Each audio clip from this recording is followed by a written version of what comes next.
దిగులు పడలా, దిగజారిపోల భక్తి జీవితంలో. ఎక్కడుంది అని అంటే మాట మీద, యేసుక్రీస్తు మాట మీద హృదయాన్ని కట్టినోళ్ళండి. డబ్బు కోసమో, బలం కోసమో, బలగం కోసమో, అనారోగ్యం కోసమో, ఆస్తి కోసమో, ఘనత కోసమో, పేరు ప్రఖ్యాతుల కోసమో బంధనానికి వచ్చిన వాడు కాదు. ఎవరు వీళ్ళు గొప్ప వాళ్ళంటే మాట మీద, దేవుని మాట మీద హృదయాన్ని, కుటుంబాన్ని, మనసుని, ఆలోచనని, ప్రవర్తనని కట్టబడిన వాడు ఎలా ఉంటాడంటే గాలి విసురుతంట, తుఫాను వస్తుందంట, కష్టాలు వస్తాయంట, బాధలు వస్తాయంట, కన్నీరు వస్తుందంట, చుట్టూ మాటలు అంటారంట. ఆ మాటలకి కృంగిపోడు, బెదరపోడు, చెదరపోడు, దిగజారిపోడండి. ఎవరు వీడు అనంటే యేసుక్రీస్తు మాటలు విని ఆ మాట ప్రకారమే బ్రతికే విశ్వాసి. హల్లెలూయా.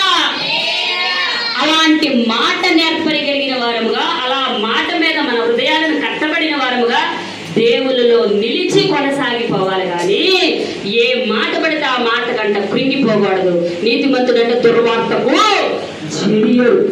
ఎన్ని వార్తలు మన చుట్టూ వినబడుతున్నా, అమ్మో నాయనో బాబాయ్ అని చెప్పి గుండెలు కొట్టుకో.